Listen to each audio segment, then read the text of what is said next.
If you ever get a glimpse of this paper, please do not judge me. Don't judge the pain you've never felt. You can't explain the hurt you've not been through. I wrote every morpheme, every word, every clause of this letter with a huge wound.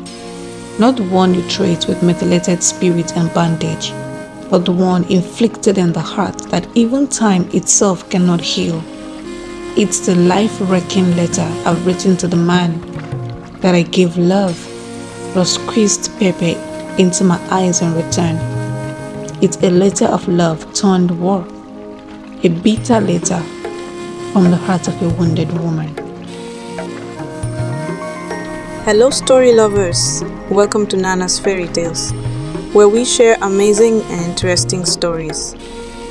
Don't forget to subscribe to our channel and turn on the notification bell to get notified when we upload another enchanting tale.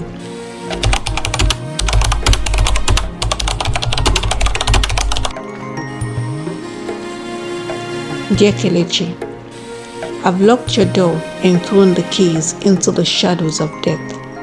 I've swept the sand off your feet and placed a cross on them. Not the "it will never be well with you" kind of curse, but the one that rips your soul and buries your heart in the deepest part of hell. It took me time to actually get a pen and a paper and send these notes to you. The first time we met, it was all love and bliss, but I knew something wasn't right.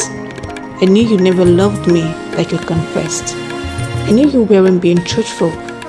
I knew there was more to the fake smiles and ugly facial expressions that carries hate and a load of pretense. I knew all this but just to stay. Maybe I was thinking I could change you with love. Maybe I was thinking that time would change everything. Maybe I was dumb, maybe I was in love, or maybe I was stupid. She's just wasting her time. I intend to keep her for the time being while I wait for the other babe to give me green light. That was the message I saw on your phone, the one you sent to your best friend, Charles. The she happens to be me, and I've been loving you for over 3 years. And for 3 years, I'm just a replaceable piece of furniture in your house. I'm just like that cell phone in your hand that you can always swap. I'm nothing to you but that software in your system that you can always uninstall. It's been 2 weeks since I saw that text message, and I've been pondering and sleeping on it. I wake up with bitterness. I sleep back with pain in my heart. Pain, the type that pierces the soul and enslaves the mind. The type that rips the heart of its joy and clouds it with sorrow and depression.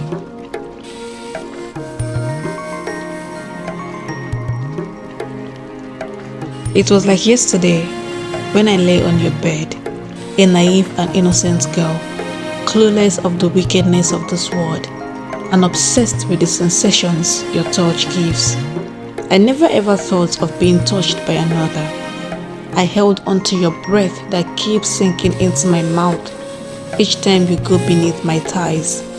The first time we did it was my first time. I watched as flesh and blood dropped out of my body. You kept that deceitful facial expression that shows compassion, but actually means hate and hurt. I thought I had won your heart.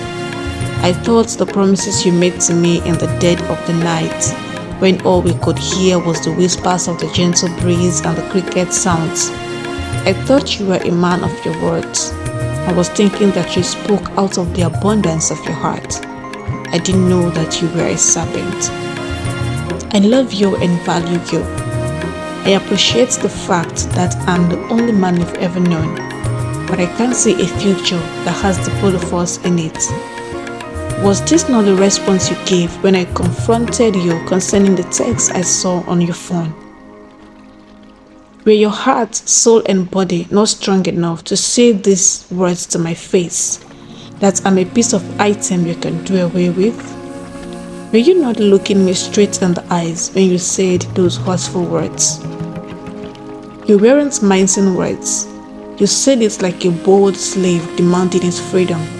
You opened your eyes like a hungry lion standing before a prey. You dropped those hurtful words without apology, and even when my heart grew weak and I let tears roll down from my eyes, you pretended like nothing was happening. Why are you telling me this now? Why didn't you tell me 3 years ago? Why must you waste over 1,000 days of my life? What if I never saw the message? What if I never confronted you? I guess you would have been still be feeding me with lies. How much more of my days did you intend to waste before telling me I'm not in your future plans? Didn't you tell your sisters to call me your wife? Were you not the one that told your mother to call me her daughter-in-law? Were they all in your plans, or you deceived us all? I turned all the other men down, both those richer than you and more handsome than you. If you didn't love me, why did you lead me on like everything was alright? I knew of your affair with Uju, your colleague at work. You take all the food I made for you to her and tell me that your appetite has grown. I guess you were right. She's your second appetite. Do I need to remind you that I repeated a whole academic year because I used my face to clear your debts? That girl you call your governess, I hope she's gone now after giving you your dose of injection today. I know that by now, by the time you're reading this, you're already feeling some funny impulses in your head and on your spine.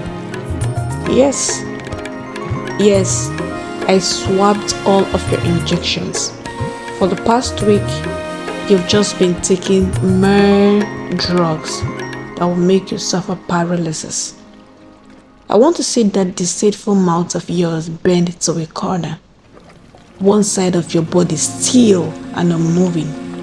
Your tongue constantly releasing saliva without control. I want to see you beg for death. Don't think of reporting me. You can never bring yourself together to pen down a thing or utter a word. Sometimes we don't wait for God and karma. We give the karma that we want. I hope you find a perfect spot in hell. I hope you embrace the devil, your father. And if we ever meet again in our next life, I will definitely send you back to hell, where you belong. Just sincerely, the girl you never loved.